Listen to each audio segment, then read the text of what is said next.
अजय माखन जी, केसी वेणुगोपाल जी, सुखविंदर सिंह जी, सुक्कू, रेवंत रेड्डी जी, रमेश चेनिताला जी, नाना पटोले जी, बाला साहेब थोरात जी, विजय वड़वट्टीवार जी और बंटी पाटिल जी और सारे इस मंच पर बैठे हुए सभी हमारे वर्किंग कमेटी के मेंबर्स, कांग्रेस के नेता और यहां पधारे हुए मेरे भाई और बहन और मीडिया के मेरे दोस्तों, अब मैं ज्यादा बोलने नहीं जाता क्योंकि जो कहना था वो राहुल गांधी जी ने पूरी बात आपके सामने रखी और मैं यहां जो आया हूं कि 139वें स्थापना दिवस पर कांग्रेस के अध्यक्ष के नाते कांग्रेस का झंडा फहराने के लिए आया हूं। ये नागपुर इतना पवित्र स्थल है जहां गांधी जी, डॉक्टर बाबा साहेब अम्बेडकर, ये सभी लोग यहां पर देश के लिए काम किए, समाज के लिए काम किए और सामाजिक न्याय के लिए वो लड़े हैं। ऐसे एक पवित्र स्थान पर हम आए हैं और हमको ये लगता है कि अगर कोई देश के लोग प्रेरणा ले सकते हैं, वो सिर्फ नागपुर से ले सकते हैं। नागपुर एक क्रांतिकारों की भूमि है। इसी भूमि पर बाबा साहब अम्बेडकर ने लाखों लोगों को अपने विचारधारा में लाया और उनको सभी को एक सामाजिक न्याय दिलाया। महात्मा गांधी जी भी वर्धा और यहां पर कम से कम 2600 दिन यहां पर उन्होंने गुजारा है। करीब 7 साल उन्होंने मेहनत की। देश को आजादी दिलाने के लिए उनका काम यहां बहुत बड़ा है। देश के कोने कोने से लोग यहां आकर उनका सलाह लेते थे और देश को आजादी दिलाने के लिए क्या करना, इस विचारधारा का यहां पर बात होती थी। लेकिन भाइयों, यहां दो है, एक प्रोग्रेसिव यानी प्रगति पर विचारधारा डॉक्टर अंबेडकर की है और दूसरे तरफ हमारे पीछे आरएसएस का बंगला है, क्योंकि आरएसएस भी जो पैदा हुई यहीं से हुई और आज यही आरएसएस देश को बर्बाद कर रही है। मोदी आरएसएस का झंडा लेके आगे जा रहे हैं और उसके पीछे आरएसएस है। इसीलिए आप सोचना चाहिए, आपकी बड़ी जवाबदारी है। जब तक आप नहीं उठेंगे तब तक ये जो समानता का एक झंडा है ये आप नहीं फहरा सकते हैं। तो भाइयों, मैं यहां से इतना सबको विनती करूंगा कि पिछले 10 साल में देश में भाजपा और राष्ट्रीय स्वयंसेवक ये देश को तंग कर रहे हैं और ये जो संघ की सरकार है, अगर इसको नहीं रोक सके तो देश बर्बादी की ओर जाएगा और लोकतंत्र खत्म हो जाएगी। देश का संविधान जो बाबा साहब अम्बेडकर और पंडित जवाहरलाल नेहरू जी ने मिलकर बनाया, वो भी खत्म हो जाएगा। जिस देश में वोटिंग का अधिकार नहीं था, वो वोटिंग का अधिकार संविधान आने के बाद ही हुआ। महिलाओं को, पुरुषों को, युवाओं को और आज जो 18 साल के युवा भी जो वोटिंग कर रहे हैं, वो राजीव गांधी की देन है। ऐसे चीजें कांग्रेस पार्टी ही कर सकती है, दूसरा कोई नहीं कर सकता। बाकी के लोग सिर्फ अपना संपत्ति कैसा बढ़ा लेना, संपत्ति को कैसा बचाना और संपत्ति को और 10 गुना करना, ये उनका काम है। लोग ये कहते हैं और बार बार मोदी जी और उनके लोग देश की प्रगति हो गई, हम आने के बाद देश आगे बढ़ रहा है। अरे भाई, क्या आजादी 2014 में ही मिली है? क्या मोदी आने के बाद आपको आजादी मिली है? मोदी आने के बाद ही आपके स्कूल खुल गए हैं। मोदी आने के बाद भी रेल चल रहा है। मोदी आने के बाद भी मेडिकल कॉलेज चल रहे हैं। अरे मोदी, ये तो सब मिलने के बाद वो आज उस गति पे बैठे हैं। मेरे को लिख के भेजे हैं, थोड़ा मैं मराठी में बोलूं। अरे भाई, मी मराठीत बोलतोय, नाही म्हणून नाही, पण माझी विचारधारा जे आहे ते जवाहरलाल नेहरूच्या विचारधारेवर आणि बाबासाहेब आंबेडकरच्या विचारधारेवर, महात्मा फुलेच्या विचारधारावर आम्ही चालतो। पण मोदीजी कुणाच्या विचारधारेवर चालतात? ते आरएसएसच्या विचारधारेवर, समानतेच्या विरुद्ध आहेत। आणि ते आज ना उद्या पुन्हा दलितांना खाली दाबतील। कारण स्कॉलरशिप बंद आहेत, बोर्डिंग्स बंद आहेत, शाळाला ते ग्रँट द्यावं ते देत नाहीत। लोकांचे, मुलांचे, युवाचे सगळे आज स्कॉलरशिप बंद झालेले आहेत। आणि आणखीन एक तुम्हाला सांगायचं आहे, शिक्षण हे महत्वाचं आहे। म्हणूनच बाबासाहेब आंबेडकरांनी सांगितले, एज्युकेट, ऑर्गनाइज अँड एज्युटेट। शिक्षण घ्या, संघर्ष करा, एक व्हा, हे त्यांची वाणी आहे।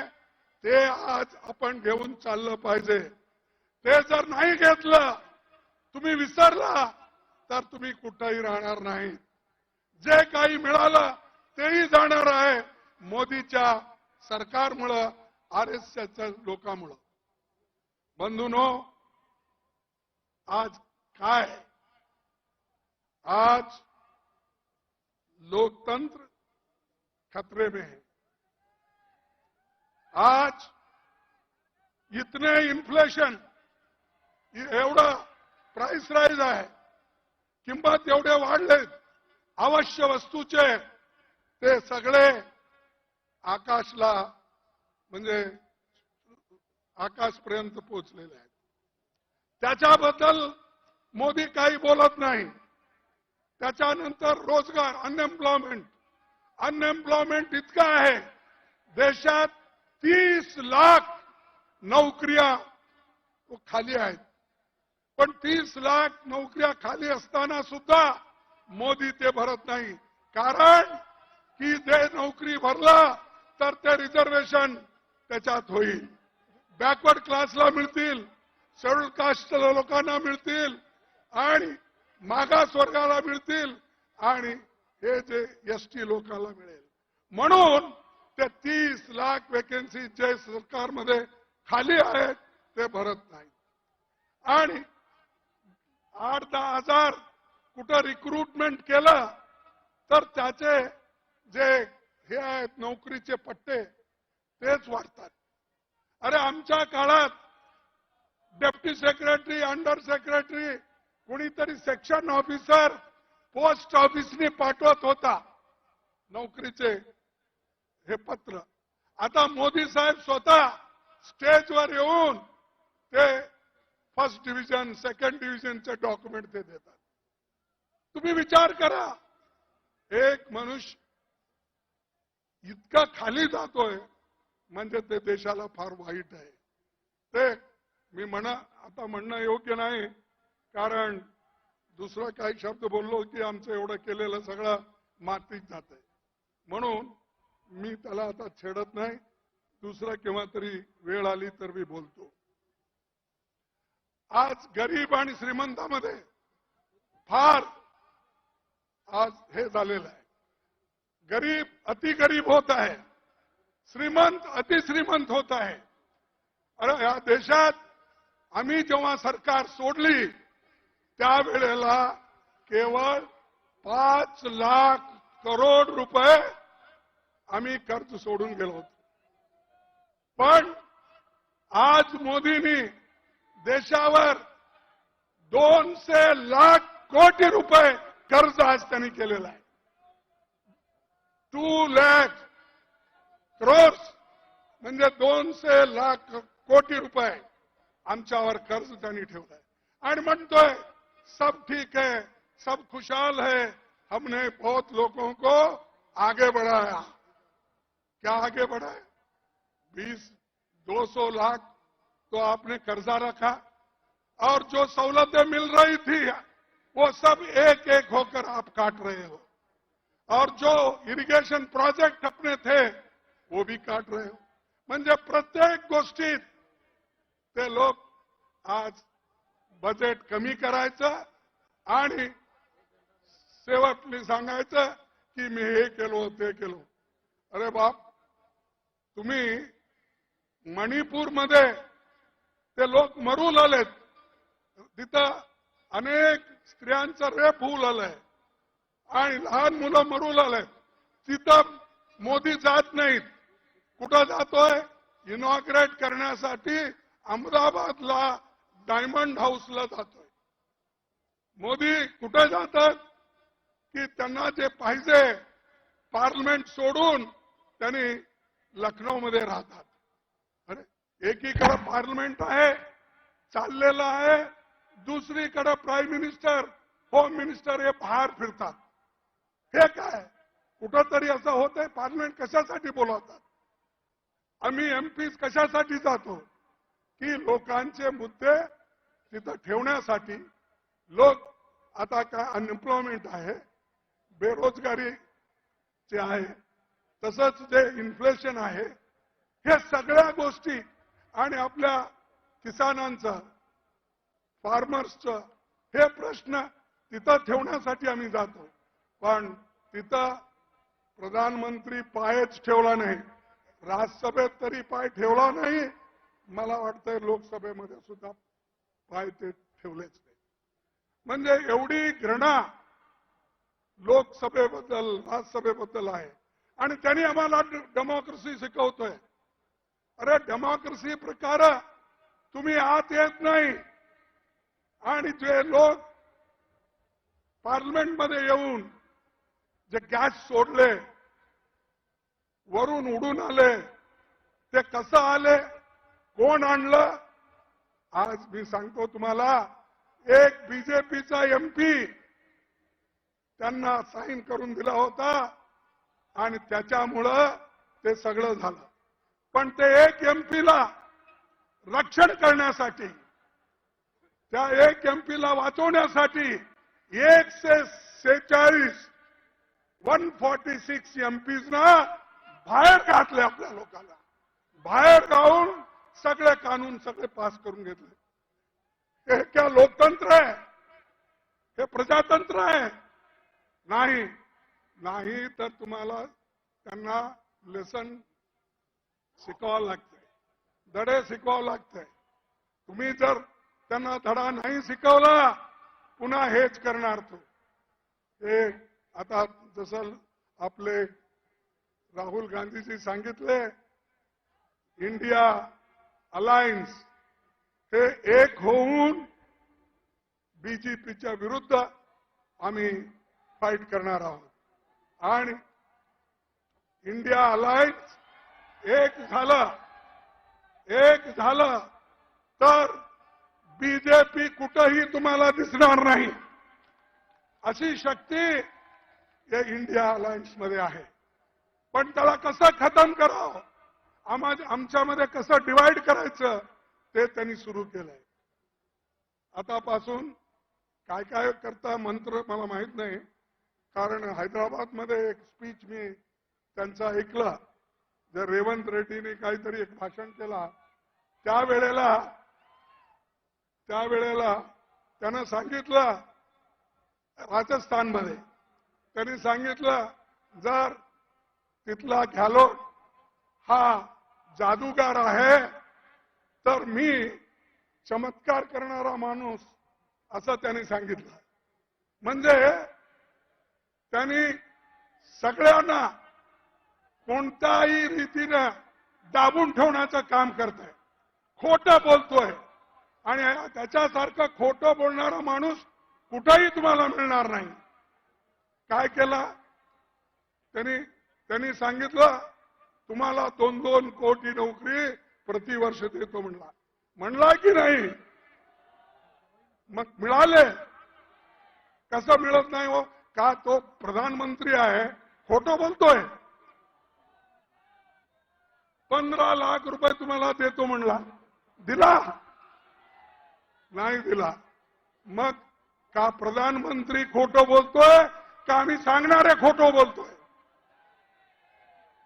आणि हेच पार्लमेंटमध्ये असं सांगतोय. आता पुन्हा एक नवीन चमत्कार करू लागलाय. आता सगळं सोडून, काम सोडून, लोकांचे कठीणाई सोडून, आमच्या किसानचे मुद्दे सोडून, अनएम्प्लॉयमेंटचे मुद्दे सोडून आता सगळं देवाकडे लागलाय. देवाकडे लागून ह्या इलेक्शन मध्ये ते सगळं एक एक करून भजन करत तुमच्याकडे येईल. तर बंधूंनो, तुम्ही त्या कशालाही बघू नका. देशासाठी, देश वाचवण्यासाठी तुम्हाला इंडियाला महत्व द्यायचं आहे. देशाला वाचवणं, संविधानाला वाचवणं, लोकतंत्राला वाचवणं हे तुमचं आधी कर्तव्य आहे. हे जर उरलं किंवा याला तुम्ही जर वाचवलं तर सगळं वाचतंय. त्यासाठी मी जास्त बोलत नाही, कारण यांच्या काळात मी जास्त सांगत नाही. आणि मीडियाच्या लोकांना सांगितलं, सर राहुल जी, इनको पाप कहने से कुछ नहीं होता. ये मीडिया के लोग जो है ना, ये काम करने वाले हैं.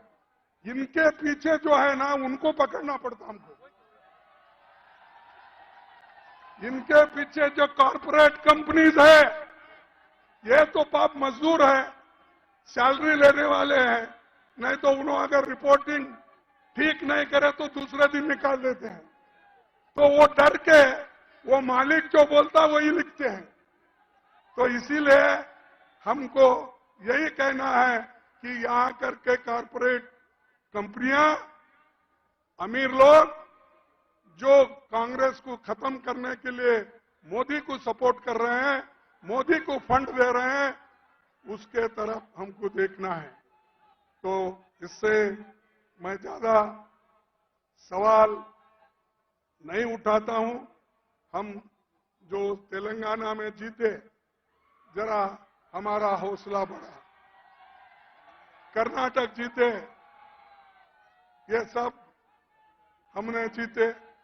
लेकिन एक 2-3 स्टेट में हमको थोड़ा धक्का लगा है. और वो धक्का लगने से आप मायूस होने की जरूरत नहीं. हिम्मत रखो, हम लड़ेंगे, किसको डरेंगे नहीं. डरने का सवाल नहीं. अरे ऐसे ब्रिटिशरों को हमने भगाया है, क्या मोदी को डरेंगे? क्या बीजेपी को डरेंगे? क्या आरएसएस को डरेंगे? अरे वो लोग तो डर के ब्रिटिश के गवर्नमेंट में काम करते थे. वो लोग डर के उनके साथ दोस्ती की है. ये डर के माफी नामा मांग लिए. तो ये लोग डरपोक है. ऐसे लोगों के खिलाफ लड़ना, आप तो बहादुर लोग हैं. और जैसा कि अभी राहुल गांधी जी ने कहा आप तो शेर है, बब्बर है, लेकिन शेर कभी घास खाता है? नहीं, तो शेर है आप। तो इसलिए भाइयों, मैं ज्यादा चीजें आपके सामने नहीं रखना चाहता। जो चीजें पार्लियामेंट में भी घटे, और आज हमको ब्लेम करते हैं, मोदी ये ब्लेम करते हैं कि कांग्रेस वाले, अपोजिशन वाले पार्लियामेंट में नहीं आ रहे। अरे पार्लियामेंट के बाहर निकालने वाले ही आप हो, हमको बात करने के लिए नहीं देते। हमने सिर्फ इतना ही पूछा, जो दो चार लोग अंदर आ गए, वो कैसा आए, क्यों आए, उसके पीछे कौन है। अगर उसके जगह आज बीजेपी के एमपी के बजाय कांग्रेस का एमपी अगर कोई होता तो हमको कलंकित करते थे, बदनाम करते थे। लेकिन ये लोग एक एमपी को बचाने के लिए 140, 147 लोगों को इन्होंने बाहर डाला। ठीक है, हम लड़ेंगे और लड़ते रहेंगे। उसके बाद में जितने काले कानून जो हमारे लोगों के खिलाफ है, वो क्रिमिनल लॉ हो या दूसरा, वो ब्रिटिशर का नाम बोल के ये कर रहे हैं। भाई आपको सपना अभी गिरा क्या? जब वाजपेयी थे 6 साल आपने हुकूमत की, क्यों नहीं उस वक्त ये कहा आपने नहीं किया? और 9 साल आप हुकूमत में, उस वक्त आपको याद नहीं आया? अब इलेक्शन आ रहे, कुछ ना कुछ करना आप करते जा रहे हो, लेकिन लोग इसको स्वीकार नहीं करेंगे। लोग याला स्वीकार करणार नाही। हे नुसतं माणूस खोटं बोलणार आहे आणि किती दिवस असं खोटं बोलेल। आणि लोक, मी ते नांदेडमध्ये एकदा सांगितलं होतं, त्यांचं तत्व काय, खोटं बोला पण रेटून बोला। असं म्हणजे बोलो, झूठ बोलो, दबा के बोलो, ये मोदी का है। और हमेशा ये वो कहते हैं, अगर कोई भी वायदा करते हैं, वो वायदे का उन्होंने बार बार जिक्र करते थे। फिर थोड़े दिन के बाद वो कहते थे कि ये जो हमारी बात है वो चुनाव में बोले, ये कहते थे। इसीलिए मैं एक मुद्दा आपके सामने रख रहा हूं। आने वाले चुनाव में हमारे को इंडिया अलायंस को या कांग्रेस पार्टी को शक्ति मिला, आपने शक्ति दिया, तो हम न्याय स्कीम को इंप्लीमेंट करेंगे। हमको शक्ति मिलने के बाद गरीबों के लिए न्याय स्कीम दिलाएंगे और कम से कम 60-70 हजार रुपए हमारे महिलाओं को बराबर हम देने की व्यवस्था करेंगे और उसको आगे बढ़ाएंगे। मैं इसलिए बोल रहा हूं कि अगर हम महिलाओं को सशक्त नहीं करें और उनके हाथ में पैसे नहीं गए, तो अपने बच्चों को, बाल बच्चों को, बच्चों का फीस का, ये सब वो जो ठीक से महिला करती है, पुरुष भी करते हैं, जरा कम करते हैं। इसीलिए हम एक वायदा करते हैं, आने वाले चुनाव में हमारी शक्ति, आप शक्ति हमको दो, हम ये जो न्याय स्कीम है उसको हम लागू करेंगे। कौन सा स्कीम? अरे वो पैसे लेने को भी आपकी आवाज कम है। न्याय स्कीम हम जो कहे हैं वो करें, बोले तैसे चाले त्यासी वंदावे। हाँ, हम तो जो बोलना है वो बोलते हैं और करते भी हैं। तुम उनकी बात नहीं सुनते हो। इसीलिए मैं ज्यादा न बोलते हुए मैं इतना ही कह के मेरे बात को समाप्त करता हूं। और राहुल जी जो लंबी बात करे, हाँ, और उन्होंने जो हमको बताया उसको मैं उनको धन्यवाद देता हूं। और एक अपील करता हूं, साथियों, 139 साल पुरानी कांग्रेस पार्टी का बहुमत गौरवशाली इतिहास है। आप लोग और आपके पूर्वज तमाम ऐतिहासिक घटनाओं के साक्षी रहे हैं। इस मौके पर मैं देश भर के कांग्रेस जनों से अपील करता हूं कि वे पार्टी से जुड़े विभिन्न भाषाओं के पुराने साहित्य, फोटो, महत्वपूर्ण नेताओं के पत्र और ऐतिहासिक दस्तावेज को पार्टी के दिल्ली हेडक्वार्टर में स्कैन करके भेजे। उनको वेरीफाई करके चुनिंदा दस्तावेजों को हम कांग्रेस के आर्काइव में रखेंगे। जिनसे दस्तावेज मिलेंगे उनका नाम भी लिखेंगे, ये इतिहास के पन्नों में जाएगा।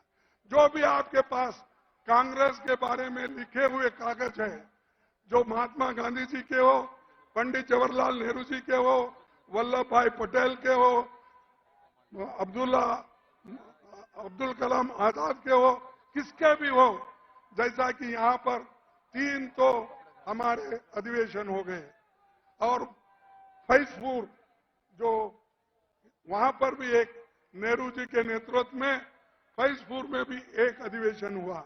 उस अधिवेशन में जो आंखों देखी हालात उस वक्त के जो लिखा पड़ी है, अगर किसी के पास भी है तो आप हमको भेज दीजिए, ताकि हम कांग्रेस ऑफिस में जो हमारा नया बिल्डिंग बन रहा है उसमें रखेंगे। आगे आने वाले बच्चों को एक मार्गदर्शन होगा। इतना कहते हुए मेरे बात को समाप्त करता हूं। जय हिंद। और नए साल का आप सबको मुबारक शुभकामनाएं हो। और आखिरी में यही कहूंगा कि आप एक होकर काम करेंगे और गरीबों को बचाएंगे। जय हिंद, जय हिंद, जय हिंद। ये सामने के लोग पहले बहुत पुकारते थे, अब कम हो गया। जय कांग्रेस, जय कांग्रेस, जय कांग्रेस। आप सभी को धन्यवाद और जय भीम। खरगे साहेब, आपलं खूप खूप आभार। आता आमंत्रित करतो काँग्रेस विधिमंडळाचे नेते बाळासाहेब थोरात यांना, ते आभार प्रदर्शन करतील। बाळासाहेब थोरात। काँग्रेस स्थापना दिनाच्या निमित्तानं नागपूर येथे होत असलेल्या आजच्या महारॅलीसाठी उपस्थित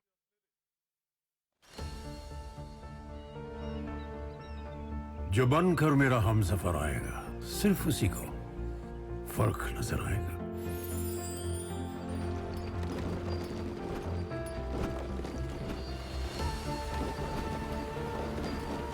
साल, बरस और सदी नहीं, एक युग गुजर जाएगा। उम्र न पूछो वंडर की, जब फर्क नजर आएगा। वंडर सीमेंट, फर्क नजर आएगा। देवताओं की भूमि कहलाता है उत्तराखंड। जितना ठंडा है यहाँ का मौसम, उतनी ही गर्म है यहाँ की राजनीति।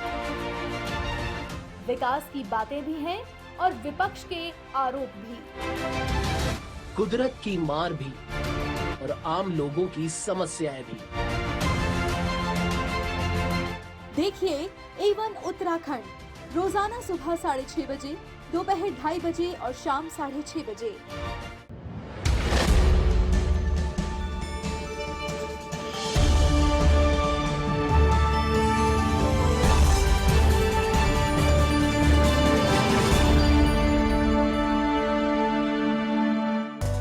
जहां है गंगा यमुना सरस्वती का संगम, वहीं पर है राजनीति की कई धाराओं का उद्गम।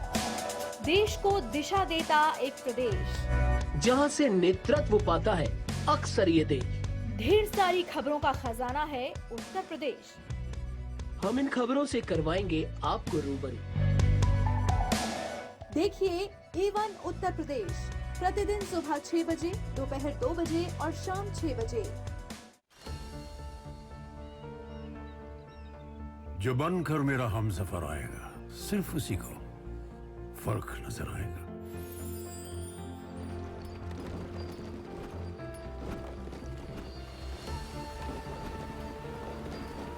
साल, बरस और सदी नहीं, एक युग गुजर जाएगा, उम्र न पूछो वंडर की, जब फर्क नजर आएगा। वंडर सीमेंट, फर्क नजर आएगा।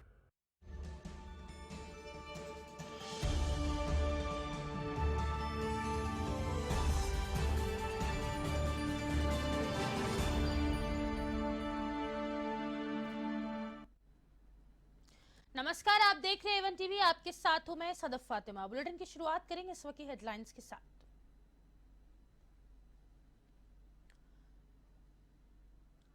मुख्य सचिवों के तीसरे राष्ट्रीय सम्मेलन का दूसरा दिन प्रधानमंत्री नरेंद्र मोदी कार्यक्रम की करेंगे अध्यक्षता। विकास के साझा एजेंडे के कार्यान्वयन पर रहेगा फोकस। के टुकड़े जैसे युवा मित्रों,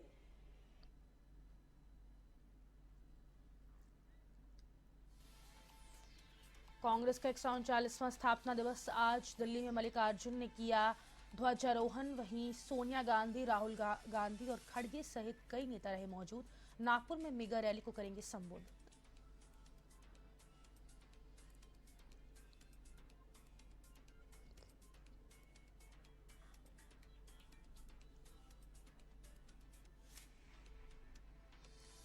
केंद्रीय गृह मंत्री अमित शाह रहेंगे तेलंगाना के दौरे पर। संगठनात्मक बैठक की करेंगे अध्यक्षता। लोकसभा चुनावों को लेकर मंडल अध्यक्षों के साथ करेंगे चर्चा।